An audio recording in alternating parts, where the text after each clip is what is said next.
Good morning or good night, Gacha Kingdom.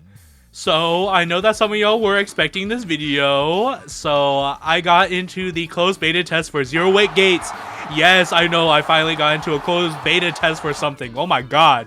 So that we're all on the same page, Zerowake Gates is a BL gacha game developed by storytaco and Kidari Studio.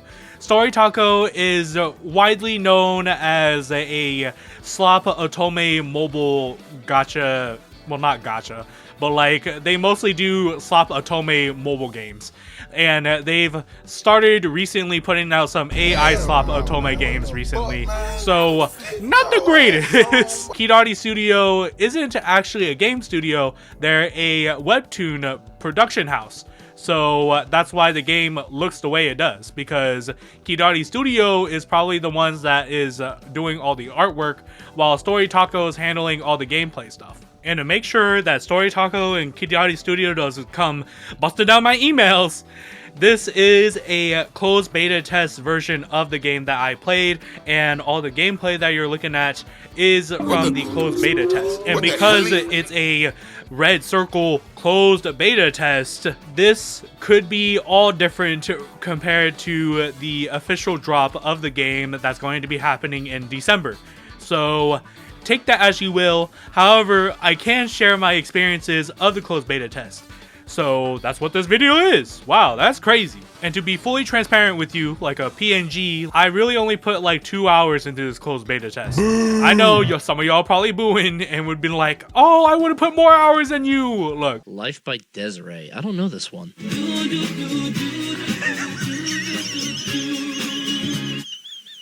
Oh, her ass forgot the words. Even though I got busy in between me getting into the closed beta test for Zerowake Gates, I did play a little bit at the beginning when I first got into the closed beta test. And let's just say that I don't think you guys would want to see that gameplay.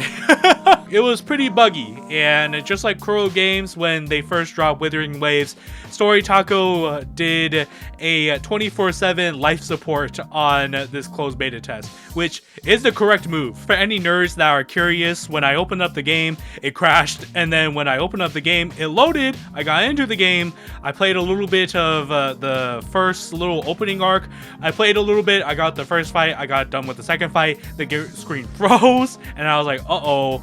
So I closed BlueStacks, I opened BlueStacks, the game crashed again, and then I was like, okay, maybe I should just go to bed. Because I've only put 2 hours into this game and my first 30 minutes of this game was basically trash, I'm not going to be giving this game a full out review. And also, this is a beta test, so giving this game a full review compared to a game that's actually officially launched, I don't think it would be fair. I do, however, feel a couple of things that should be addressed because they are huge. I'm not talking about Mujin's chest. No, these are genuine issues that I do have with this game. My biggest issue with this game, like Kulak here, humongous, is that this game has a difficulty spike that can only be solved by doing the gacha. I don't mind a difficulty spike when it's literally just a skill issue on my end. Okay, I'm just mad at the game.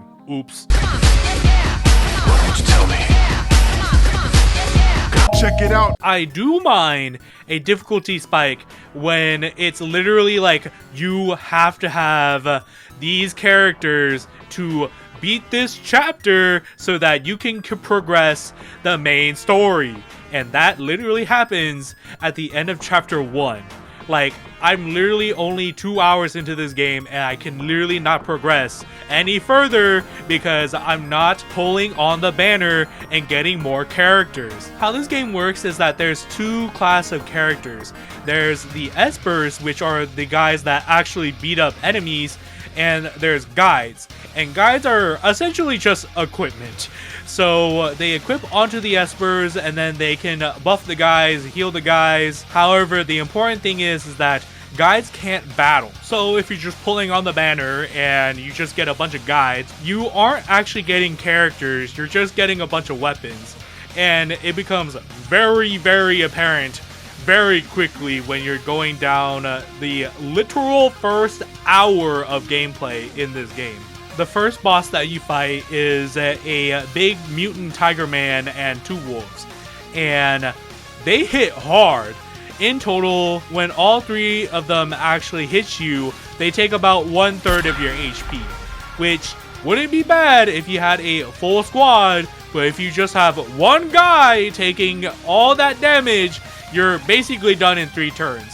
And as you can see in my gameplay, Mujin with his ult takes about 1/3 of a mutant wolf's HP, which is not enough, clearly. They literally give you a tutorial of how to do a fight when you have more than just one person on your team.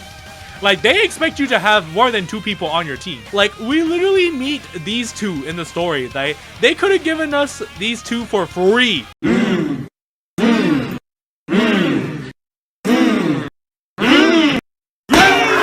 And I get, like, okay, in the story, like, me and Mujin have to leave because, like, now the gang that we saved these 2 people from, now they fucking hate us and they own this part of the city. Okay, fine, cool.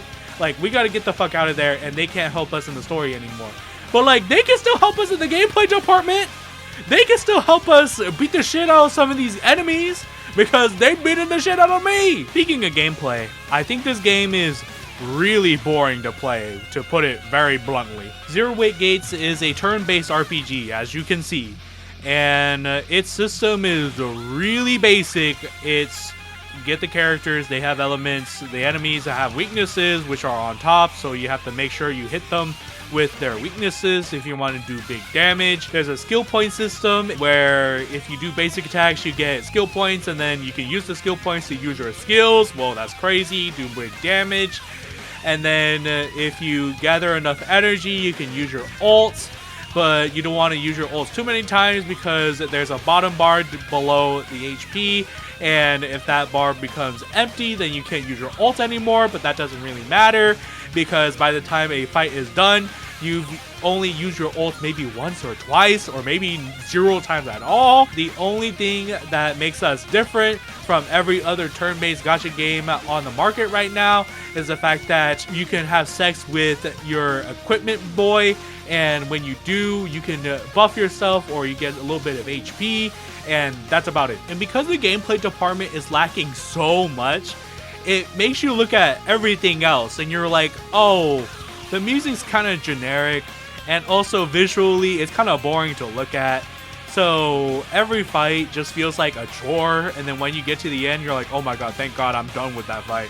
And then you get to another fight, you're like, no shit, I have to fight another slime. I've seen a couple comments on Twitter saying that they will keep playing the game if they just add an auto function, which it seems that storytaco is going to add an auto function for the game. It's just that it sucks that their solution to bad gameplay was just like, oh, instead of you playing the game, we'll just play the game for you. Okay, great. Like, I'm not really playing the game anymore, so like in the story department, everybody be really fucking good. I haven't gotten really far because, as I mentioned earlier, I'm gatekeeped out of the rest of the story because I can't pull any other characters that can help me in battle. I don't really have a lot of faith in storytaco. Like, I know it's literally in their name, storytaco, but I have a feeling that because they have like 30 otome games under their belt, I have a feeling that none of them are like longer than 10 hours. So the fact that they're now doing a live service game that is notoriously like, oh, these stories go on for a long time, I don't really have a lot of faith that storytaco can really pull that off, but who knows? I like to be proven wrong. Finally, I'm going to end on a positive note, and a really positive note for some of y'all. The research scenes in this game, like, super easy to get. Oh my god, like storytaco and Kidari Studios, they know why you playing this game.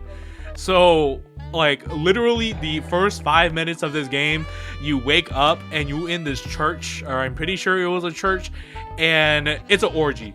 Like there's a bunch of guys and they going ham, and then Japard and Sampo's son walks up to you and you just start having research with each other, and then you like wake up because that was like a dream. It's kind of freaky. And then Mujin saves you, and then you beat up a slime, I think, and then you just start having you start having Seigex on the street. It's insane. And to get the research scenes is very easy compared to a lot of the other BL games that I've played. You level the guys up, you ascend them so that you can have even more levels with them, and then when you ascend them, you can have research with them. And then if Munjin is a 4-star and he has 3 research scenes, I'm assuming that every other guy has 3 research scenes per guy. Is insane for a BL gacha game. Like, oh man, we are absolutely stuffed.